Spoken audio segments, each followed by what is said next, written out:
Tere tulemast järjekordsesse brändnimega Sina laivi.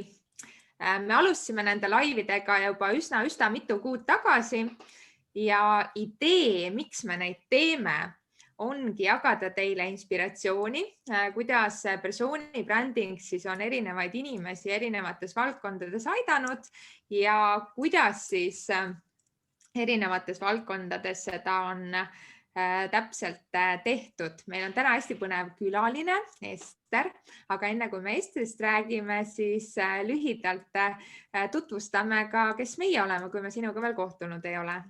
Tere ka minu poolt, rõõm on järjekordselt virtuaalselt kohtuda. Mina olen Olesja Saua, olen Goal Marketingi strateegia koolitaja, olen aastaid tegelenud ettevõtlusega ja ma väga siiralt usun, et tegelikult igas valdkonnas inimesed alati ostavad tooteid ja teenuseid inimeste käest ja me tahame inimestena teistest eristuda, siis hästi olulist rolli mängib persooni bränding ja sellepärast me persooni brändingust räägime, oleme kirjutanud persooni brändingust ka raamatu, mis kohe ilmub ka inglise keeles ja täna meil on äärmiselt põnev külaline. Ja minu nimi on Evelin, mina olen ka hästi pikka aega tegelenud müügi ja turundusega.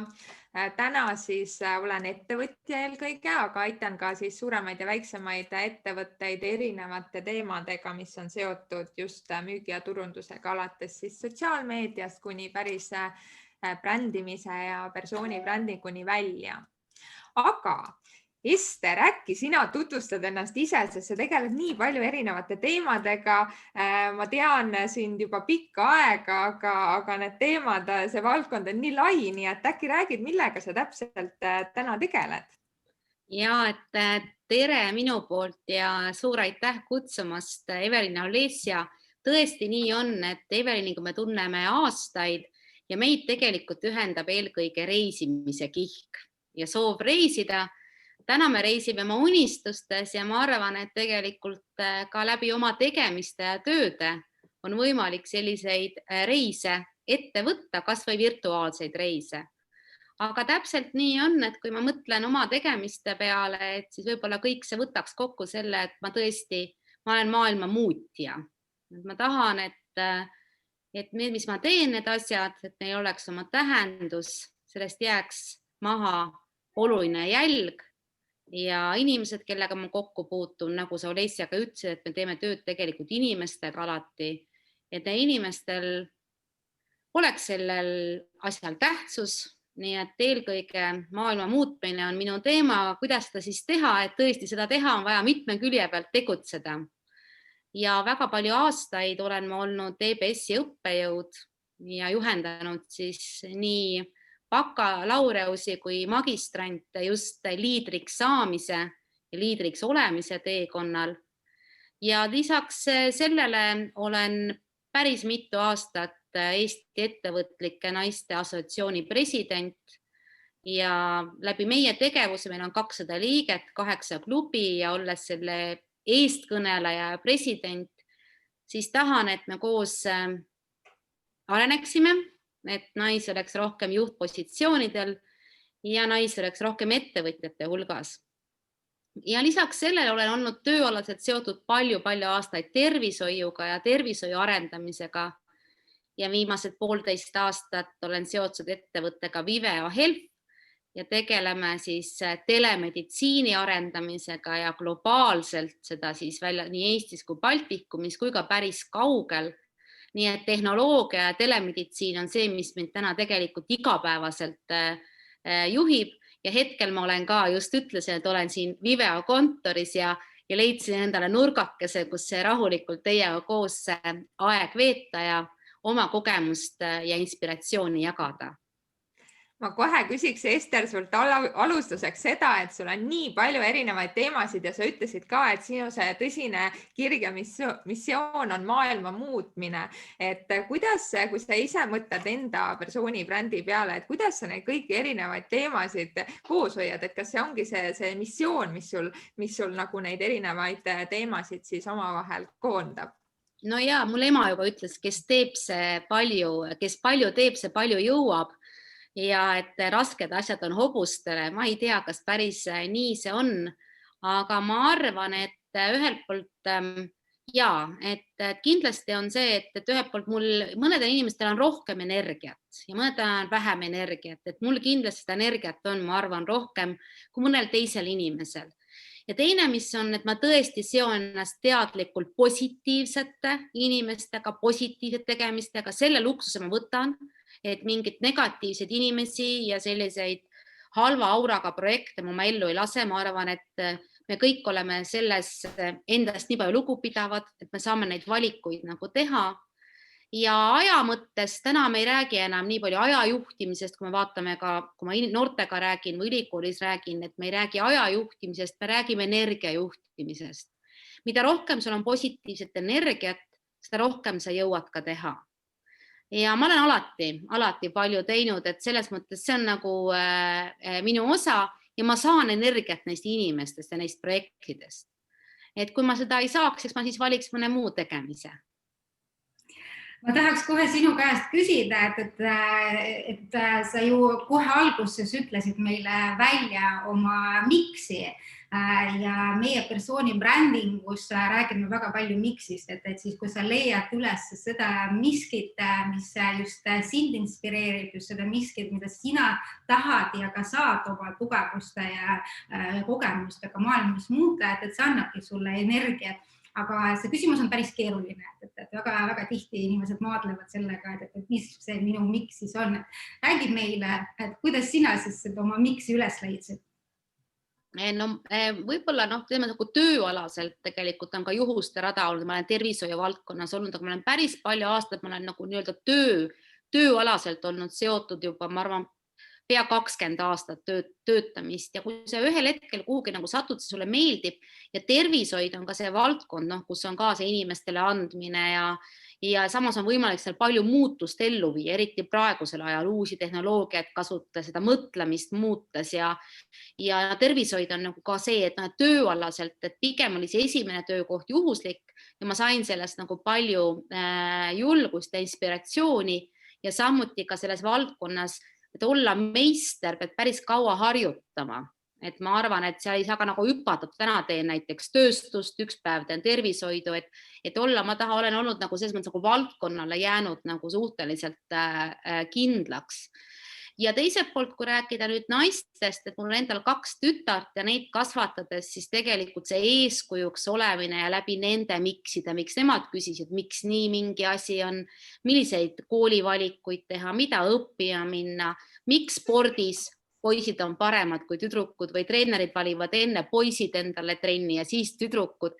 Kui sa nendele küsimustele nagu vastad, siis sealt kuidagi loomulikult ma leidsin selle teega selle ettevõtlike naiste assotsiatsiooni juurde ja samuti ma lisaks kõigele muule ma püüan kirjutada ka oma doktoritööd ja mis on siis noortest naisjuhtidest ja läbi selle tegelikult see teema mulle veelgi omasemaks nagu saanud ja minu ümber on hästi palju inspireerivaid naisi, et ma võiks öelda küll, et minu kõige parem sõber on minu abikaasa, aga enamus kõik minu muud sõbrad on tegelikult nagu naised, et see on see naiste nagu selline community ja mulle see nagu sobib, et meil on nagu alati palju arutada ja teha ja selline nagu naiste powerhouse, nagu me ise nimetame, et aga ma arvan, et läbi eeskuju ja ülikoolis kaasa näed tegelikult, et tegelikult julgustust vajab igaüks, lihtsalt mina olen võtnud selle nagu selle naiste julgustamise teema, aga ma ei saaks öelda, et nüüd poisid ei vajaks seda. Aga et ma olen võtnud selle teema, et see on nagu läbi eeskujude ja kindlasti olles ise eeskujuks, et ma arvan, et ma kõigile, kes täna ka kuulavad seda, et mõtle sina selle peale, et kes on sinu eeskuju ja kellele sina tahad eeskujuks olla.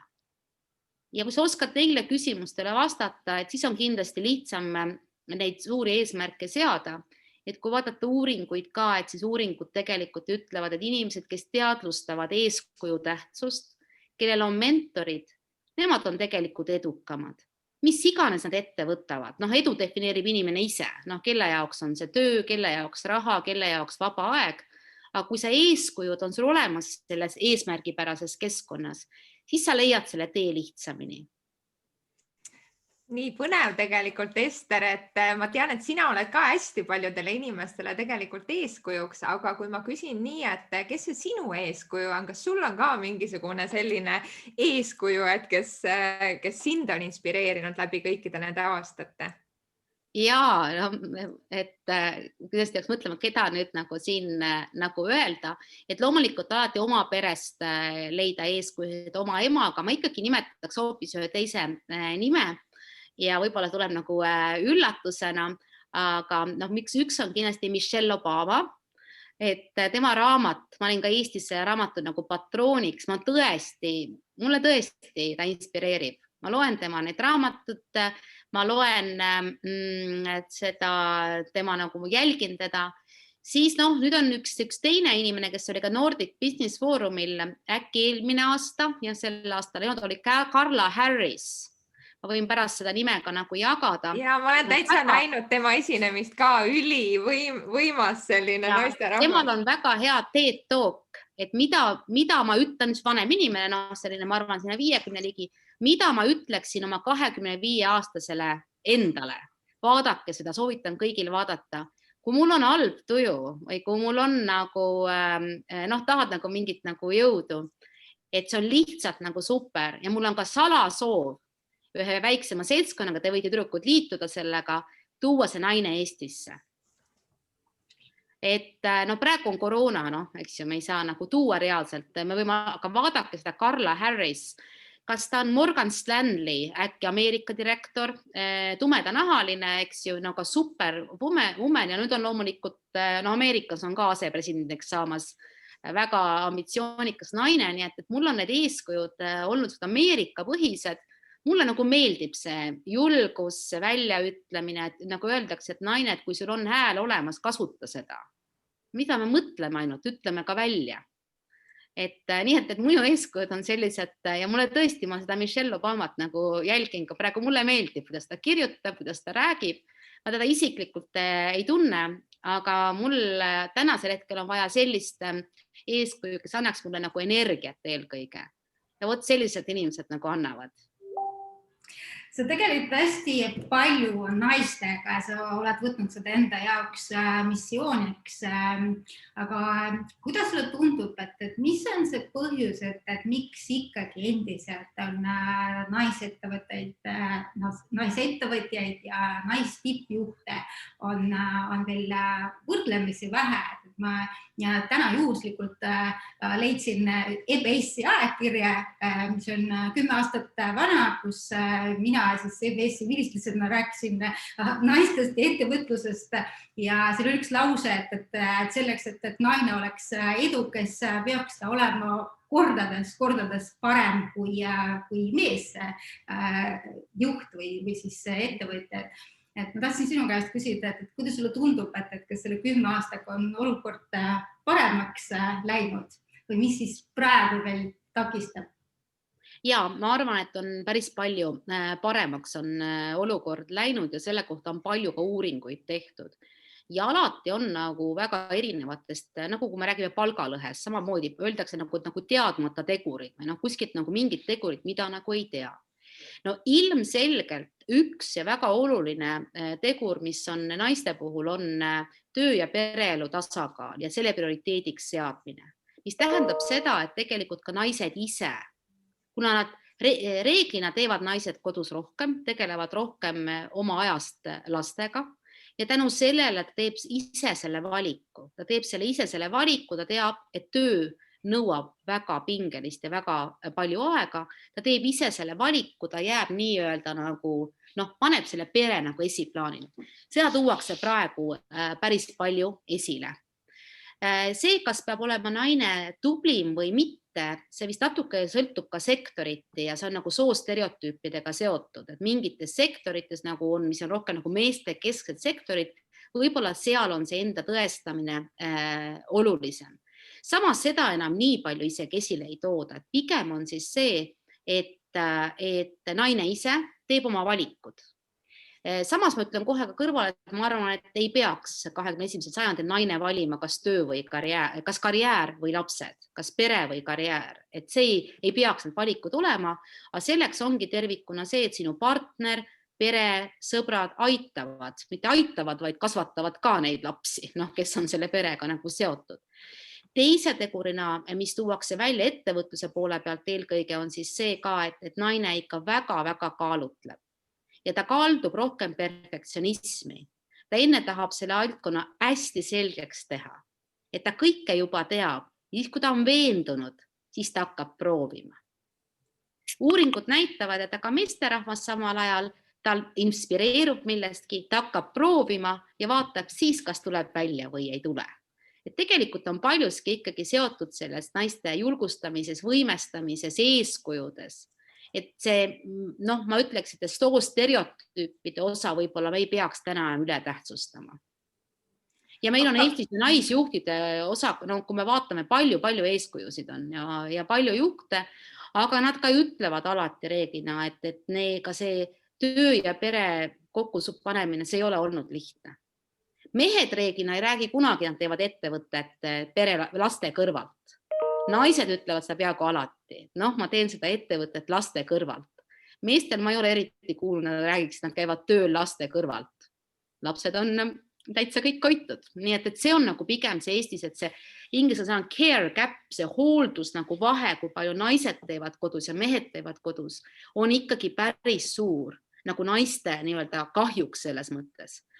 Muidugi see kõik muutub, eks ju, on uus põlvkond peale kasvanud ja see muutub, aga et need on need teemad ja me oleme teinud siin läbi oma ettevõtlike naisesessiooni päris mitmeid projekte ka, et ma tean, Evelin osalenud ka meil Coca-Cola fondi tehtud projektides, et ikkagi tulevad need samad asjad välja, et inimese enda valikud ja julgus.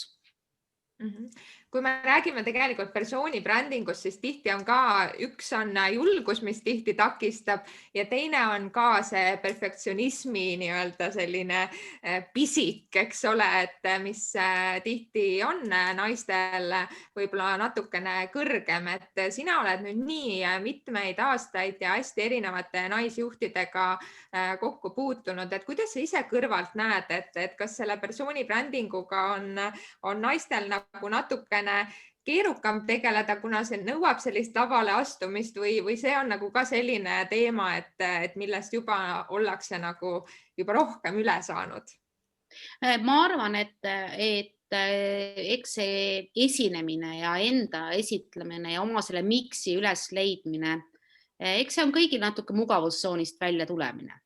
Sa pead nagu panema endale küsimus, et miks ma mingeid asju teen, miks ma nii käitun, kus ma ja kuidas ma ennast nagu ise näen ja kuidas näevad teised mind.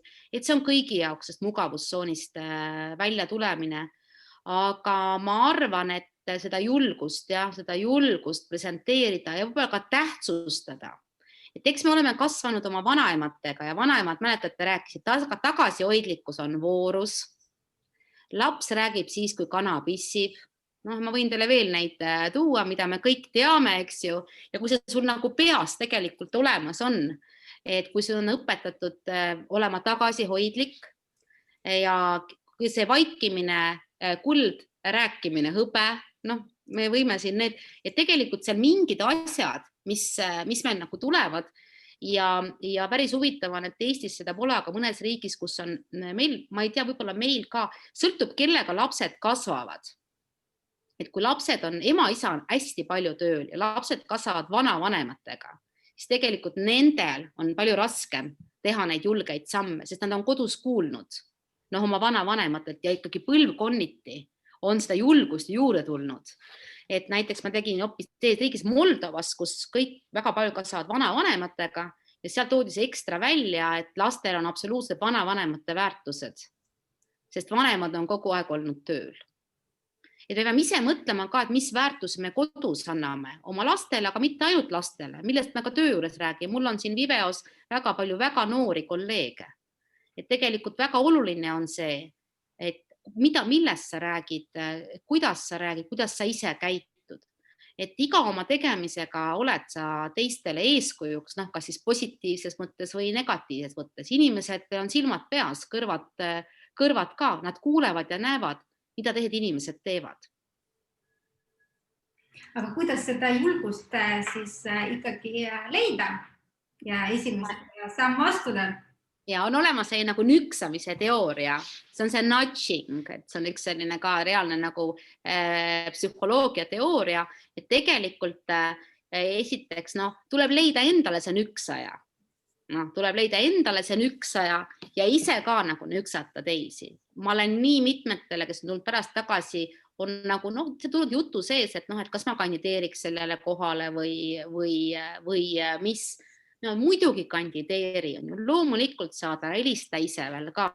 Ja pärast ma olengi, et tänu sinule ma tegelikult saatsin selle, tegelikult ma arvasin, et ma ei sobi sellele kohale. Et seda julgust nagu leida, aga loomulikult seda ka saab ise ju arendada, mis tähendab seda, mida me siin alustasime reisimisest juttu. Kui sa reisid ja liigud uutesse olukorradesse, seal ka see julgus areneb. Et oma ettevõtte tegemisel, ma ei uuringut ei näinud, aga ma arvan, need, kes on seiklejad, teevad ka ettevõtteid palju hoogsamalt. Need, kes pole kunagi kodust väljas käinud, ma ei tea, kas nad saavad ettevõtted tehtud. Et reisi vaata, eks ju, tee asju. Jah. Sul on ka 2 hästi säravat tütart, kellest sa enne rääkisid põgusalt, et kas sa nende kasvatamisele ka kuidagi erilise rõhu pannud sinna, et nendel see julgus tuleks ja nendel nii-öelda selliseid küsimusi ei tekiks, et mis need nii-öelda üleüldised sellised vanemad mustrid on? Ja ega lapsevanemana tagantjärgi on alati väga hea rääkida, et kuidas ma teadlikult kasvatasin. Ma arvasin, et lapsed kasvasid selle elu käigus, aga kindlasti, kui ma vaatan tänast elukäiku, nad olevat on täis kasvanud ja oma elu elavad, et siis tegelikult see, millest nad räägivad, millega nad tegelevad, mis on nende väärtused, et kindlasti selles on oma roll, aga eelkõige võib-olla, mis ma ütlen, et kui sa ise käid igasugustel sellistel kohtumistel, kui te ise arutate, ma olen kogu aeg tegelikult ülikooli asjadega, sa võtad oma lapsi nagu kaasa, et nad näevad, et selline nagu asjade nägemine ja läbi eeskuju on nagu palju parem, kui nagu rääkida, et ole hea, tee seda või teist, aga ma ikkagi jään selle juurde, et erinevate olukordade nagu üleelamine või et see reisimine ja erinevate huvialadega tegelemine, samuti erinevad arutelud kindlasti aitavad kaasa, aga ma ei ole nagu teadlikult nagu selles mõttes mingisugused erilisi võtteid kasutusele võtnud. Nüüd ma ülikoolis nagu rohkem, nagu ülikoolis on nagu, et ei ole päris nii lähedane, et siis ma ülikoolis küll olen mitmetele seal, kes seal tulevad alati öelnud, et kui on vaja mingit soovituskirju või midagi, et tulge, arutame, teeme selle läbi. Ma olen tutvunud päris mitmete noorte inimestega, nii poiste kui tüdrukutega ja selle läbi saan teada, mis on nende kartused ja mis nad nagu mõtlevad ja teevad. Et selles mõttes küll ma julgustaks küll, et inimene tegelikult julgeks nagu ennast nagu välja ka pakkuda. Ma arvan, et praegu siin keerulised ajad ka, et paljud on töö kaotanud ja sissetulekud on vähenenud ka, et tegelikult tulebki julgelt ise ühendust võtta ja ka rääkida muidugi oma muredest, võib-olla ka oma ringkonnas on keegi, kellel on töökoht või mõni ülesanne pakkuda. Kui me räägime persoonibrändingust, siis persoonibrändingu üks oluline osa ju just see pakend, et see, kuidas sa ennast presenteerid ja kui me nüüd vaatame noori pealehakkajaid, siis neile tuleb see tihti oluliselt paremini välja kui inimestel, kes on juba aastaid oma valdkonnas tegutsenud, kes teavad, millest nad räägivad, kellel tegelikult on ka füüsiline persoonibränd olemas. Mida sa oma kogemuse põhjal ja kui sa vaatad ka IPS-i tudengeid, et mida sa ütled neile, et kas inimesed peaksid tegelema teadlikult persoonibrändinguga või see on ikkagi selline nice to have asi? Kindlasti peavad tegelema, aga mida mina nagu ütleks oma 25-aastasele endale nagu Carla Harris, ma ütleksin, et tegelikult peale selle, mida sa teed, on väga oluline, milline sa ka oled ja ka välimus on väga oluline. Et ma ütleks, ma ei tahaks mingeid hinnanguid jagada, kes või kuidas nagu käib, aga tegelikult see kõik kokku on see sinu sisemine ja see väline olemine kokku peavad moodustama terviku. Ja ma arvan, et see on nagu see, et noh, kuidas öelda, et peab olema ka muidugi alati, noh, mõnikord sa näed inimesed, kes on nagu kontekstist väljas, peab olema nagu kontekst, et mis kuskile midagi nagu sobib. Aga ma arvan, et selline hoolitsetud käitumine, samuti viisakus, noh, niisugune nagu klassikaline viisakus, samuti respekt teise inimese suhtes, sõltumata, kas ta on sinu kaaslane või ta on võib-olla täiesti võõras inimene. Et võib-olla need on ka ja need on muidugi asjad, mis võib-olla väiksest peale, no kool annab seda ka kaasa, aga ma arvan, see persoonibrändi puhul küll, et just see sisemine, et kes sa siis oled või miks sa siis mingeid asju teed, aga et see välimus ka, et mina küll alati, ütleme, vaatan peeglisse enne, kui ma kodust välja astun ja vaatan kodus ka peeglisse. Ja muide uuringud näitavad ka, et see on nagu likability factor, meeldivuse faktor, et inimesed, kes on kõrge meeldivuse faktor, samamoodi saavad paremini teiste inimestega hakkama. Ei pea olema mis maailm otseselt kohe, ega mingi ilutuskuninganna, aga see meeldivuse aspekt ja see on see, mis on hästi-hästi oluline. Tihti, kui meie ka noortega räägime persoonibrändingust, siis üks asi, mis neid üllatab, on see, et see tegelikult kujunebki 24/7 ehk siis nii-öelda on seotud sellega, nagu sa just rääkisid, et kuidas sa välja näed, aga samamoodi, et mida sa, ma ei tea, sotsiaalmeedias postitad, kuidas sa teistega käitud ja kuidas sa samamoodi inimesi tundma paned enda ümber, et mind väga kõnetas see respekti teema, millest sa rääkisid, et see on ka nagu, ma arvan, tänapäeval selline hästi-hästi aktuaalne teema, et sa rääkisid sellest välimuse poolest, et kui palju sa üldse oled mõelnud nagu enda persoonibrändi mingitele märksõnadele, et sa vaatad nagu kodust välja minnes, eks ole, et kõik on korras, aga on sul ka mingisugust niisugust enda sellist konkreetset suunda, mida sa oled püüdnud hoida või mingisuguseid märksõnu, mida sa oled püüdnud jälgida? Ja, et sa vaatad nagu, mis profiil sul on ka, et kui ma siin rääkisin, et siis eelkõige pigem olen nagu see professionaal ja õpetaja ja juht, võib-olla mitte niivõrd meelelahutaja, et sellest lähtuvalt ma olen ka sellist oma välistiili hoidnud suhteliselt sellise klassikalise ja konservatiivsena ja võib-olla, et see on nagu see märksõna, samuti väga valinud seda keele, kuidas keelt kasutada ja pidevaid arutelusid oma nooremate kolleegidega, kas sina või teie. Et sellised asjad, aga siin on ka erinevad arusaamad, et mina alati hoian sellist konservatiivsemat stiili ja püüan olla noortepärane, aga jääda selliseks. Nii et aga kindlasti sa võid võtta, et kes seal on nagu erinevaid viise, kas sa oled seikleja, ma ei trolla, kas sa oled seikleja, kas sa oled eelkõige nagu arendaja, maailma muutja, kas sa oled koolitaja, kas sa tunned ennast, ma räägin siin nagu tööalaseid rolle, et mitte niivõrd, kas ma olen naine või mees, et see on nagu kõige olulisem, ma arvan, et või mis rolli sa teed, aga just see, et mina eelkõige, et ma olen nagu mingi valdkonna asjatundja ja see välimus ja see sisu peaks siis omavahel kokku minema. Võib-olla ma kunagi leian karjääri meelelahutajana, siis ta mind ära ei tunne, minu välimus muutub täielikult, aga et pigem naljaks, aga et see on hästi oluline minu jaoks. Ja eks ma siis, midagi mina tegelikult esmamulje väga palju kujuneb selle välise mulje alusel, nii et persoonibrändis on palju seda esmamuljet, et täpselt mis pilte sa kuhugi postitad ja nagu mul alati kunagi ammu, kui Facebook tuli, tütar ütles, et ära kunagi pärast keskööd enam pilte postita, selle ma olen, et kunagi ei tea, mis hoog sul peale tuleb, et pärast mõtled, et kas see on, et tingimata ei pea muidugi olema sellest nüüd nii kinni, et olete nõus, et kogu aeg mõtlema selle pealt, mis ma nüüd olen, aga kui sa läbi mõtled, et miksid, sa mõtled läbi need rollid, et siis kuidagi tuleb see juba sinna loomulikult sinna juurde.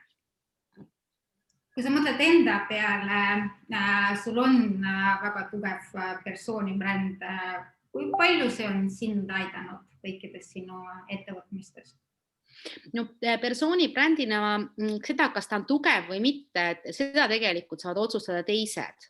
Aga mida ma olen teadlikult teinud ja tõesti alates oma täiskasvanu east peale, tegelikult ka juba varem, on sotsiaalse kapitali, sotsiaalse võrgustiku loomine.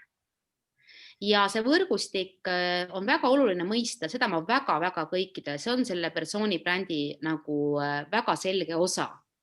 Et see võrgustik, kus peaks mõtlema selle peale, et kui mitmekülgne see võrgustik tegelikult on. Kas see võrgustikus on ainult need samasugused inimesed nagu sina ise? No ma siin enne rääkisin, et mul on palju selline naiste võrgustik, aga see sotsiaalne võrgustik on väga lai.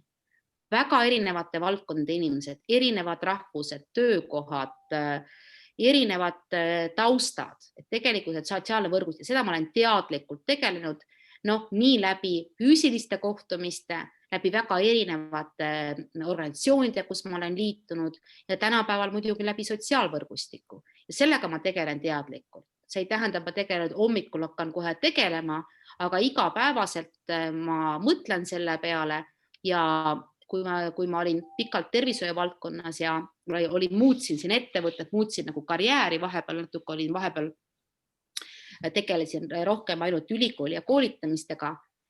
Ma lõin selle uue karjääri päeva pealt ja ainult tänu selle võrgustikule. Kui ma ei oleks seda võrgustikku loonud, oleks olnud päris keeruline mingisuguseid muutusi ja samme teha, et see võrgustik annab sulle võimaluse paindlikuks tegutsemiseks. Et ma arvan, et samamoodi, et see on nagu ja paljud inimesed ja teine, mis väikses riigis muidugi on beautiful exit, ilus lahkumine, et tegelikult sa kohtad nende inimestega alati uuesti, et tasub kõik mingid ebakõlad asjad selgeks rääkida. Ja hästi head mõlemad soovitused, aga ma küsin veel nii, et kui nüüd jällegi vaatab meid 25-aastane Ester, eks ole, kes ei ole võib-olla alustanud veel seda võrgustiku loomist, sina muidugi hakkasid, aga kuidas sa soovitad seda tegema hakata, et sa mainisid nii-öelda neid erinevaid organisatsioone ja kõike seda, aga kuidas sa teadlikult täna hakkaksid tegelema, et kui meid vaatavad noored või keegi selline, kes ei ole sellega veel tegelenud? Ja, et kõigepealt ma võib-olla kaardistaksin ära, et kus ma täna oma aega veedan. Et millises seltskonnades liigun, mida nagu teen ja mõtleksin selle peale, et milline täna see minu võrgustik on ja kui mitmekülgne. Ning pärast seda reaalselt tegelikult siis mõtleksin, kuidas seda laiendada. Ja samuti näiteks võin ka mingi näite tuua, et kes siin lapsevanemad on, tegelikult teie sotsiaalne võrgustik võib olla ka teie sõprade lapsevanemad, kellega te kõik koos seal tennisetrenni ukset taga oma lapsi ootate või midagi sarnast, eks ju. Et selles mõttes nagu tasuks seda võrgustikku nagu selle koha pealt laiendada ja jällegi siis mõelda just selle koha pealt, mida ma ise tahan nagu teha, kuidas ma ise tahan areneda, et läbi enda. Et mitte võib-olla mõelda niivõrd selle kasulikkuse peale, et me ju ei tea, kuidas meie karjäärid lähevad, mis elu nagu toob, aga mis ma ise tahan teha ja tegelikult mitmekesisus rikastab. Mida rohkem on sul uusi kontakte, seda toredam. Võrgustikust rääkides veel, et vanasti räägiti, et oluline on see, keda sina tunned. Sa hakkad rääkima sellest, et on oluline, keda tunnevad need inimesed, keda sina tunned. Tänapäeval tänu sotsiaalmeediale paljuski räägitakse sellest, et on oluline, et kes sind tunneb. Kas sa oled selle väitega nõus või vaidled vastu? Ja seda mina arvan, et me peaksime ise ikkagi võtma juhi rolli selle personaalbrändi loomisel ja ise looma neid kontakte ja olema ise siin nagu juhiks. Et muidu see persooni bränd kujuneb niikuinii, kas ta brändiks kujuneb, aga inimesed on olemas. Et võtame ise siin nagu juhi rolli ja eelkõige tegelikult loome neid kontakte nagu ise ja küll selle läbi kasvab ka meie tuntus. Ma küsin seda ka, et kuna sa oled tegutsenud ikkagi üsna erinevates valdkondades ja nendega kokku puutunud ka koolitajana ja juhtide nõustajana, et meil on käinud siin väga erinevate valdkondade esindajad, kellega me persoonibrändingust rääkinud oleme. Sinu väga pikaajaline kogemus on tegelikult tervishoiu ja meditsiini valdkond, et kas sa seal näed ka selliseid mõnda tugevat, ma ei tea, Eestis või rahvusvaheliselt mõnda tugevat persoonibrändi, et keda siis nii-öelda esile tuua või see on selline valdkond, kus seda pigem on keeruline teha?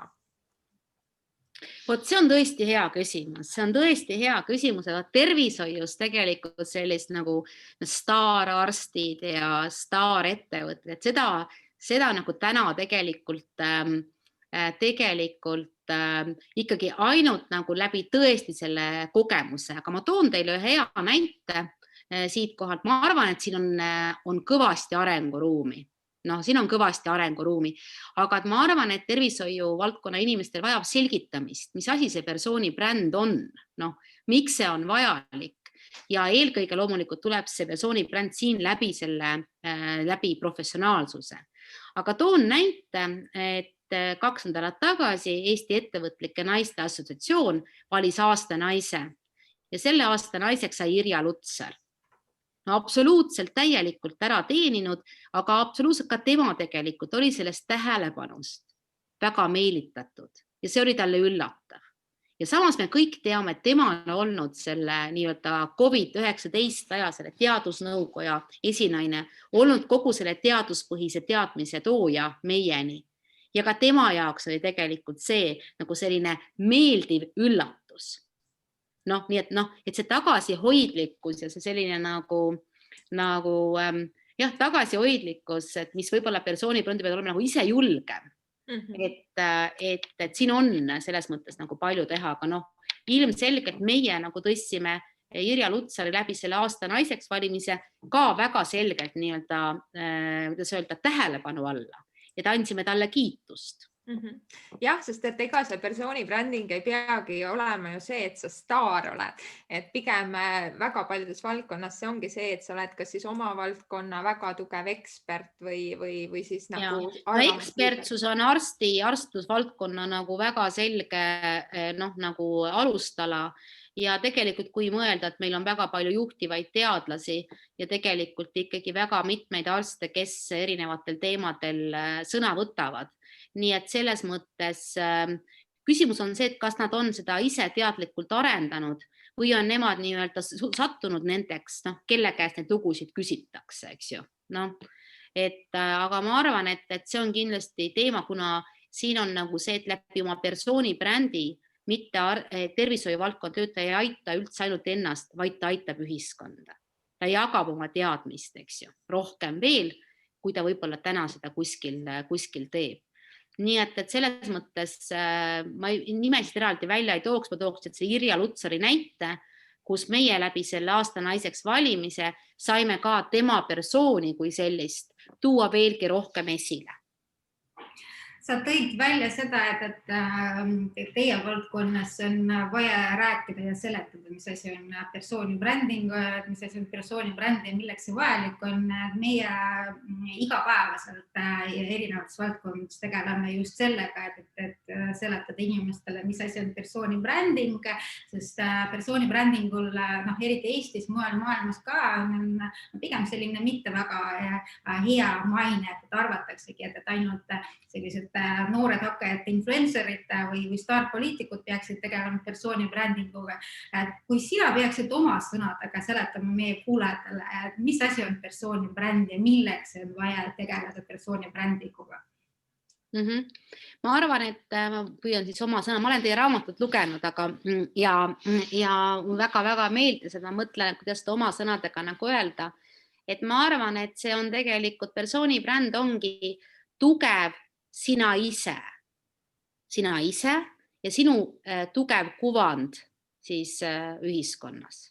Et see on tegelikult see persoonibränd, et see on nagu selline tugev, enesekindel, julge sina ise ja see sama kuvand siis ka ühiskonnas.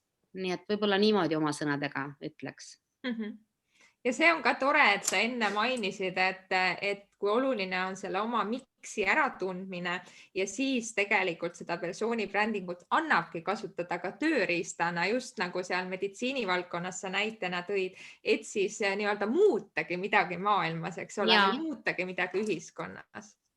Absoluutselt, Et absoluutselt. sa saad nagu sellise võimenduse tegelikult taha sellele, mida sa niikuinii teed, aga sa jõuad lihtsalt kaugemale. Jaa. Aga meil on jälle aeg nii kiiresti lendanud, et peame varsti ka seda põnevat vestlust lõpetama. Et Ester, kas sa tahaksid veel midagi öelda meie kuulajatele, mida me võib-olla ei ole osanud sinu käest küsida või mida sa pead vajalikuks veel välja tooma? Ma arvan, et olulised punktid said toodud, mis ma tahtsin rääkida. Tegelikult see persooni bränd on ka sellest, et ma tunnen ennast piisavalt hästi. Eks ju, iga inimene tunneb ennast piisavalt hästi.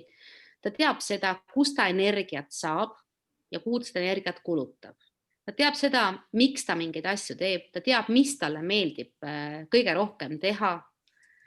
Tal on korralik ja tore sõpruskond, tugev, laiem sotsiaalne võrgustik.